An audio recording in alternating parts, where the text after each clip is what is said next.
it's important to talk about, like, let's strip, like, the depression and the anxiety and the PTSD and the let's strip all of that from it and just be like, this is being human. Like, never mind, like, Yeah. everything that's on top of that, like, just the simplicity of, like, humaning, as I like to say, like, just being human, like, adulting, like, doing the thing. It's Yeah. difficult. It's hard. Hey everyone, welcome back to Beyond the Bar podcast. I'm your host, Anissa Tova, and today I have a really exciting guest, rock music sensation, Lyssa Coulter. She is known for her dynamic stage presence, heartfelt lyrics. I know she's captivating audience everywhere, but I'm really looking forward to diving in and getting to know Lyssa beyond her fame and title. So welcome to the show, Lyssa. Oh, thank you so much for having me, and that is, like, far too kind. There's too much here, there's no need there's no fame, we're just small town girl doing big girl dreams and things like that, but I appreciate it. Thank you for having me. Well, you are doing big things, and definitely there's nothing small about what you're doing. I mean, this is first of all, we've never met in person, but you have this very dynamic, powerful energy. And so tell me your story. I mean, how did you end up where you are today? Yeah, this story, I'm gonna try to simplify it as much as I can. There are a lot of little details in there. But long story short, my dad played guitar, and I knew that all growing up, but he never had introduced me to the music industry itself. So it was kind of a lost thing for me, and I just knew that he played guitar and that was it. But when I was about 16 or 17 years old, I ended up moving schools, and I had to change what vocal coach I was going to. The one that I originally was with was very into musical theater and classically trained, and that's kind of how I was training. And then when I moved for my senior year of high school, I was introduced to a new vocal coach who taught me that I could go out and perform, and not only just perform at open mics, but also do gigs and make money off of that, which was the big thing for me. That was the big grab. It was like, oh, I can make this into a business. I can make this into a career. And ever since then, it's kind of just been go, go, go. I started off really strong in the country world. I'm originally from Massachusetts, and there's actually surprisingly a very large music scene up in New England, which a lot of people are always like, oh my gosh, how is that? How is that even a thing? But there's a Yeah. huge country music scene up in New England, up in Massachusetts, New Hampshire, Vermont. It's giant up there, and especially the indie country scene. That's big. And so I connected with some artists up there, and found a mentor who was great for my time in New England and taught me the ropes. And I started playing shows and started getting paid for them. And I really loved the country aspect of it all. I loved being able to tell a story with music. I loved how it connected with people. I loved watching other artists on stage and connect with the audience. I love how that went about. So I got into country music full send, and I moved down here about 2.5 years into my career. So back in 2019, I moved here to Nashville, and I've been grinding away ever since. And then within the past 2 years, we've made this big switch to rock music. And this is kind of where I feel like I shine a little more and I feel I can be more of my authentic self. I grew up more on rock music than I did country. Mhm. Country was something that everyone at school listened to. Rock music was what my dad listened to and played guitar to. So I kind of have this best of both worlds thing going right now where I'm able to use my experience in country, the lyrics, and put it into, the storytelling, into the sound of rock, the heavy guitars, the heavy instruments, the big drums, and that's kind of where we are now. There's so much in there, like, what really struck a chord with me is at fairly young age.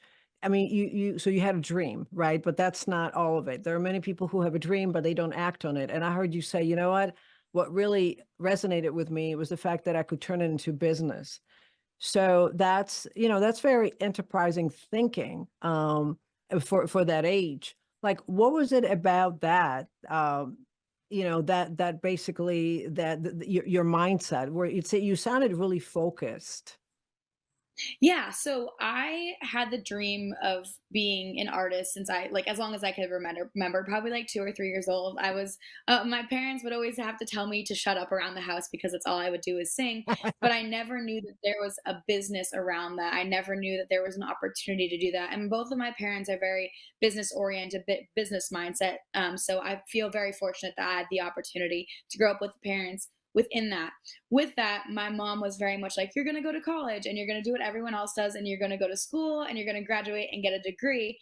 And I figured out that I don't need a degree if I can make money somehow else. Like if I can make money any place else, why would I need the degree?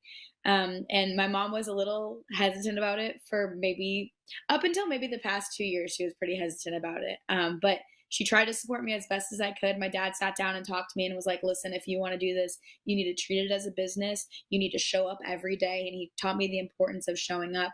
But it was just the fact that I had parents that reminded me that you have to make a living and you can't just go and do this and dive feet first and pretend nothing else is going on around you. You have to be able to pay rent. You have to be able to do a thing. So that's kind of what triggered all of that. When I found out I could make money, I thought to myself, oh, this could actually be real. This isn't a pipe dream anymore. This is something that could Yeah. sustain me. Yeah, no, absolutely, using a really important words here. I mean, and I think that's what separates you right here. It's I recently because I listen to so many podcasts and people who are entrepreneurs through and through, and even like a lot of creatives, many creatives who try to turn sort of their creativity and passion into a money making business, and trying to find something that you're passionate about. That's tough to do. It's generally I kind of like it, but then the next step is, can I make money? Does the world need what I have to offer? And you have seen to just kind of combine those two. So that's really awesome. And I sense the passion. I mean, it's just rolling out of you, and your parents must be super proud. What when you look at like your peers and your friends and young up and coming artists who are trying to make it, what do you see as like the biggest obstacle in this industry these days? Making it a business. Absolutely. That is Mhm. the biggest thing that I see a lot of people struggle with. And I think they don't even realize they're struggling with it sometimes. I think they're just like, oh, I'm doing music and I love it and I'm sort of making money, but not really. But how do I get to this next step? So the first half of it would be making it a business, making it something sustainable because it is difficult to make money in this industry. And there are only very specific ways you can do it, especially at the experience level that I'm at personally right now. So that's one big one. The second big obstacle that I see right now is the next step from playing these little tiny bars and these Mm, bars that will give you a flat rate to getting to that ticketed spot. That's where a lot of people we want to go, we want to sell the tickets, we want to make it to that next step. So I think the next part about that is not really having any guidance on how to do that. The music industry is full of a lot of gatekeepers, and it's also an industry where you have to network in order to move forward. And if you don't have that network, it's hard to move forward in those cases. And sometimes even if you do have that network and those people don't believe in you or don't understand your vision, it's hard for those people to want to push you forward. So I'd say those are a few of the biggest obstacles I see right now in the industry for sure. hmm. What is one thing that you feel you had to grow through? What was the toughest part for you? Oh man. Relationships and becoming a leader. I think those are Mm, two really difficult things that I have had to work through, not just within my career life, but within my personal life. I think for me, I love being a leader. I want to set an example. That's one of my favorite things. Is just like, okay, how do we get everyone on track with this? Like, how do we do this? And I love being a female boss right now. It's fun. It's fun, especially because the guys that are working for you are male, and you don't see that often right now in the world at all. And you love kind of it. just feel like a boss bitch if I'm allowed to say that. If I'm not, just cut it out Love if I'm it. not allowed to say No, that. no, no, But no, everything goes. it's cool. Getting to be a leader has been probably one of the most difficult things. During my very first tour, I didn't know how to manage people. I didn't understand relationships. I didn't understand that the way that other people think and feel didn't directly interfere with the way that I do. I thought that it all went together, but it doesn't have to. And that's one of the biggest things that I've learned. I've really learned how to run a business. So that's a really big step, and it takes a while to get there. It takes a hot minute, and it takes a lot of guidance, and you have to be okay with asking for help, and you have to be okay with failing and making mistakes in that process. Hmm. Tell me, how do you manage social media, which obviously is it's a big platform, part of how you connect, and more or less, how do you deal with the negativity? Um, Social media. Oh my gosh. I Right now, I don't think I personally get much negativity per se on my posts or anything like that. I think it's like the lack of interaction that we see from Instagram and TikTok and Facebook and those algorithms. I think that's probably the most difficult part. Like when you put out a new song, something that you've put your heart and soul into, and then it doesn't blow up, but like someone else's does, you have to kind of figure out how to keep your head on straight and how to stay humble and remind yourself just because of this person is successful doesn't mean that I can't be. It doesn't take away from me. So I think it's just a lot of like mental training. It's a lot of, okay, Liz, you are good within yourself. You like who you are. You like what you're doing. And just to stay positive in that and to stay firm with that. You know, you brought up an excellent point, and I said it's sort of a cliche, negativity, social media. It's to me, and it really resonates with me with what you said. Is it's a mindset. If you want to focus on that, it will, you will notice it. But it's focusing on, okay, you're very focused on building the business basically and growing it, and it is a tool, and then staying consistent and more focused on, okay, what's working for this person that maybe we need to do differently, and I love it. It's really just Right. sort of because that's as a business owner too, is you have to just sort of get away from all the distractions and just focus on what is within your control. And so that's Right. I think that is a great advice too, for a lot of up and coming artists who are struggling with that. um that's yeah, that's really great. Now how do you strike a balance? And a balance is a funny thing, right? Like for me, balance is, I love I to me, work is creativity. So I feel in Right. balance when I can be creative. It's not like, okay, when I'm not working, I'm in balance. What does that mean to you? And how do you balance your life? Oh man, there are a lot of different aspects that's a great question because there are so many different aspects to it. So there's like the personal aspect, right? Where like you don't want to overwork yourself and you want to take Yeah. time for yourself, but you also know that the grind is important. Like I love Gary Vee more than anything in the world. He is like one of my inspirations for business. And he's gone from like grind and hustle is so important too. Actually, it's important, but also you need to take time for yourself because that time for yourself is just as important as the work that you put in. So there's that balance. There's the balance of like, okay, like we need to set up therapy this week. We need to meditate this week. We need to get our workouts in, but we also need to get some work done. But also sit down and watch TV for a few hours, like hang out, like hang with your friends. So there's that balance, that whole aspect of, okay, there's my personal life balance. But then for me, another aspect of balance is within my career where it's like, okay, I need an equal amount of business talk and art talk. If I go too far one way or too far the other, one like it's not going to feel right. My brain gets stressed. I feel discombobulated. Like if I'm doing too many performances one week and I'm not doing enough business, I get so down on myself. And it's crazy because you think, well, you're still out there doing your job. And it's like, yeah, absolutely. But as a human, something that I absolutely love is the business side of the music industry. I love business. So it's a matter of balancing those two things and then also the personal life with the business. And what really does keep me balanced, honestly, are my workouts. My therapist, for sure, she gets huge shout out. Megan, I love you. You have saved me I from love it. myself. And just honestly, like learning to stay still, learning to be still, learning to be able to watch a few episodes of something or watch my favorite vlog on YouTube, whatever that consists of. But it took me a while to get there. For a while, I was total like workaholic.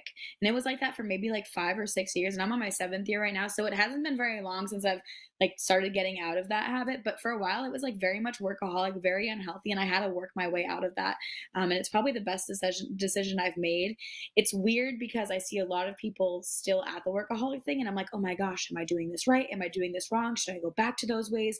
And then I realized, oh, the only thing that's going to work for you is what works for you. What works for that someone else works for them in their way, and it doesn't mean that that reflects on how I'm doing. There's so much in there, and we can talk about just the business aspect of it. Same thing, I admire Gary, definitely, um, he definitely hit a nail on the head, and it's the consistency and the attention and trading the attention and but what I love about what you said is like it's almost like a personal growth is, we can hustle, we can work, you can work harder and harder and harder, but it's about how do you find that balance? I bet you're a great delegator, like you basically delegate or eliminate, right? There's probably a lot of people make the mistake is they try to do everything themselves and they never let go, Right. or they're the control freaks. I think that's the issue. And So that's how I was for a while. I didn't wanna hand really. even now I have difficulties handing my stuff off, to people in general. Like, I have a booking agent now, which I absolutely love. It helps me so much. Brittany's amazing. She does so much for me. But it was kinda scary those first few months being like, "Okay, you can touch my business." Like, that's your baby. That's something that you Mm. created. Like, it's like, some people love cars or love their watch collection. Like, that's what it's like for me. It's like my child. Like, this business is my child, and someone is taking it and helping me with it, but also taking control of a side of it that I can't control anymore because it's too much for me. But it's still scary. It's scary, but I bet it feels a little freeing, right? When you know It that you're is. you're It is. yeah, delegate to somebody who's competent and yeah. No, that's there's so many great things that you're doing. And I Thank hear a you. huge difference. Well, before I ask you this, actually I do have a question. Now, tell me about the New Year's resolution. I know that's been making waves. What inspired you to write this song? Yeah. Oh, this is my new song, baby. I love the song so much.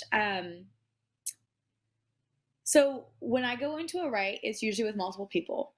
And so I went into a write with myself, my friend Molly, my friend Taylor, and my boyfriend Sam, who's also my drummer and my TM, and he helps me hold my life together. But the four of us went into a co-write, and our friend Molly Mae Brown, she's such an incredible writer. She's someone I aspire to be as a songwriter. Um, she brought in a bunch of verses, and I was like, "Whoa, there's so much here to choose from." We all were kind of just sitting around, like, "What do we do with this? There's so much here." And the song was just about being human, and I was like, "Oh, man, like, I would love to put this out." And we hadn't even, like, finished it yet. Like, we were just, like, focusing on the verses at this point. But the song was really just about being human and what that takes, and I think we talk about mental health a lot, and I think that's so great, but I think just, like, the concept of being human just by itself, like, subtract any of the extra stuff that comes, like, from that, there's so much more within that. It's not just the mental health. Being human's hard in general. Like Oh yeah. like, Oh never yeah. mind if you have something, I've suffered with PTSD, depression, anxiety, never mind all of that, like, just figuring out how to human and figuring out who you are inside is so difficult, and so when we started writing this song, we went to the chorus. I was like, this is a story that I want to share. And it took me back to my first year back in Nashville after COVID. I moved home for like 3 or 4 months because it was just cheaper. But then I moved back and I was actually living by myself for about 3 months. And Mm. we ended up I ended up going through this process where every night I would stay up until 2 or 3 a.m. and I'd go through the same thing over and over and over. And Molly was sharing her same experience with that. And I was like, oh, this is gonna be great. And we put this song together and they kind of wrote it so that I could cut it. And it really has become a song that I really take pride in and feel like is a big part of my story and a big part of life that no one ever talks about. I think people think that that ends at like 21, 22, 23, but I see people. I mean, my mom's 60 years old and she's, doing the thing, and she's trying to find, new hobbies and new things that she likes to do, and I'm 26 years old and I'm still trying to figure out myself. Like, figuring out yourself doesn't just stop at a certain age. Like, I look at someone like her and my dad who are still figuring out who they are and who they want to be and the amount of work that they're still doing on themselves. And then I look at myself and my friends and the amount of work that we're trying to do to figure out what we want to be and what impact we want to make on this world and who we want to be. And I just thought that that was important to talk about. And I think that's the biggest reason I put out that song is because it's important to talk about, like, let's strip like the depression and the anxiety and the PTSD and the let's strip all of that from it and just be like, this is being human. Like, never mind like Yeah. everything that's on top of that, like just the simplicity of like humaning, as I like to say, like just being human, like adulting, like doing the thing. It's Yeah. difficult. It's hard. Yeah. And then you get all of this, your childhood trauma and the problems with your best friends and the stuff from high school and the stuff that scars you for life. You add all that on top of it, and it's just a mess. But like when you get down to it, just being a human like is hard. And I think it just needs to be talked about more often, not just in the way of again mental health, but just being a human. I I'm speechless and I have goosebumps. There's so much, Lisa, there's so much wisdom in there. I think you're absolutely right. Everybody's trying to find that something. And I think it's, all this stuff that we bring in from our childhood and, my story and even like losing my son. When you said that a couple of years ago, he almost like quit trying to be human, and there are some complications. I mean, he was former military and struggled with PTSD, and so through the podcast, I get to keep his spirit alive, and that's how I started the podcast, is to humanize, is to raise the humanness. What does that mean? That's why I begin with, let's get to know you beyond the fame and a title. That's all superficial, artificial stuff. I don't care if you're Right. 80, I don't care if you're 20, if you're 30. The beautiful part of being human is that we're so perfectly messy and so perfectly imperfect, and to strive for perfection, that's bullshit. It's allowing Right. what's already there, right? And that's it. And connect. Absolutely. You got it. You got it through your music, girl. You got it through your message. Is that something that's there, and it's the same thing. It doesn't matter who you are, where you come from, and it's connecting on that core level. This is like, I don't know. This is not just music. This is beautiful. Wow. Thank you. It's funny, I've always enjoyed obviously writing, but for a while, like I was really big on being on my Instagram story and like telling my stories a lot. Like I love singing and songwriting and telling my story through that, but I think a conversation and a connection through conversation can be just as strong. And I think sometimes we forget it because music is so exciting and it makes us feel this thing that everyone feels. But sometimes just having like sometimes you just need the conversation. Sometimes, as much as I love music, it's my life. I adore it. It's everything I've wanted and more. Sometimes just the conversation is just a little simpler for me. It's a little more I can explain more, I can talk more, I can give more of a thought than just what's in a song. So I feel like I've really connected with people, and I love to connect with people, not just on the music level, but just on conversational level. We need more of that out there. I never know. And do you have your own podcast, or have you thought about maybe rolling out your own podcast? I used to have my own podcast. I think I put out Really? like 12-ish episodes. I loved it. It was called Music Manifested. It's still out there. It's still out there into the world. But I ended up just not having the time or team to make Yeah. it to continue it and make it happen. It was so fun though. I interviewed so many cool people in the music industry, and we talked about how they got to where they are in the music industry. And I got to ask them like what their background was with their families and how who got them into music. And it was a really cool podcast. And the day that I have a bigger team, I will get back to it because I absolutely loved it. You have to. Yeah, you have a great message. And you're right. There's only so much that you can pack into a song, but you have a gift. You definitely Thank have a you. gift. So what's next for you? What's next? Oh my goodness. Um, man. So right now we are so I'm on the road pretty like consistently, like 2 times a month, pretty much, whether it's with the band or acoustic. So we have some really exciting shows coming up. But our next thing coming is a big tour, which is exciting. So right now I play these small bars that aren't ticketed events. They give me like a base pay for me and the guys so that we can come out. Sometimes they provide a hotel, sometimes they don't. Sometimes they provide meals, sometimes they don't.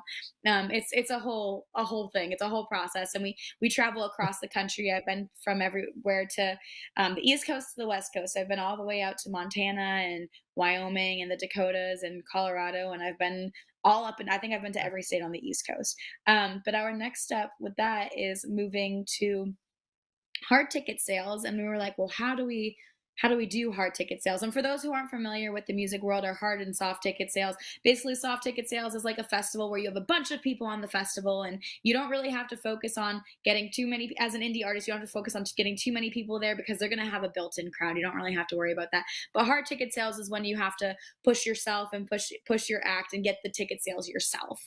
And basically that's our next step is hard ticket sales. So we're doing this big tour called, we call it the Swemo tour, or emo night Taylor's version. I'm a big Swifty. I'm actually wearing my emo night shirt right now. Oh, I'm, nice. I'm a big Love it. Swifty. I'm a huge Swifty. So basically, my friend Lizzie came to me, Lizzie Cage, she came to me and said, "Hey, I have this idea. You're a big Swifty and you're going into the rock stuff. What if we did a pop punk emo night with Taylor Swift songs?" And I was like, absolutely. I was like, that sounds amazing. And we found a venue that the cap was like 300. It's the cap was 380, but they were like, why don't we do 300 for the night? We'll call that the cap. And we were like, yeah, sure, whatever. Like, we'll probably sell 100 tickets, 150 tickets, nothing wild. And it ended up selling out. Oh And it my sold over 350 tickets. And cool. Wow. it hit. We had 5 or 6 artists on it all from Nashville, all pop punk artists, and it was really cool. And Lizzie and I just looked at Wow. each other like that night, like so many times, and we're like, "What did we do? Like, what did we create? I cannot believe we sold this many tickets. Like, what is going on?" So we did that at the Vinyl Lounge back in February. Our next one is June 28th. And then I'm not supposed to say this, but I'm going to anyway. We are taking it on the road, which is really exciting. We do the official announcement on June 28th, so there will be more details on June 28th coming. But you guys, I guess you guys are getting the sneak peek today. Oh, yes. um, but we're really excited for that. We're gonna get to Wow. travel all over the country. It's gonna be myself, Lizzie Cates, and Youth Year, and he is another great act in Nashville, another pop punk act, and he's doing really cool things. He's helped produce albums for Lit, and so many others. So it's an honor to have someone like him on this tour. An honor to get to work with another female in rock music to make this tour happen. You know, a lot of these things are usually conducted by males, so it's really cool to be a female and get to do this stuff and really show people that you're only as restricted as you make yourself. You know, at the end of the day, it's all about mentally where you're at. It's you know, you control your own destiny. So it's really cool having the opportunity to do that. So that's kind of the next step. That's where we're going with it. These venues will be 500 plus capacity rooms, and they're all hard ticket sales, and people can start getting tickets on June 28th, and it's going to be really fun. It's going to be amazing. We get to rent a van. This is going to be the first time I get to rent a van. This is going to be the first time I have a true team around me. Kat, Wow. actually, who you work with, is coming on the road with us as a tour manager, which is really Nice. exciting. So we're really excited for this. Oh my god, that is so awesome. It is, have you ever met her? Taylor Kat? Swift? Oh, Taylor Swift. I was like, no, Yeah. Taylor Swift. I have not. I would love to meet Taylor Swift someday. That would be wild. It's also one of those things though where I'm a little hesitant because I'm like, do I want to meet my idol and my hero? You know, Yeah. like, do you want to meet that person? That is such a creative concept. I mean, why not? And that is It's a so niche. It totally is niche. yeah.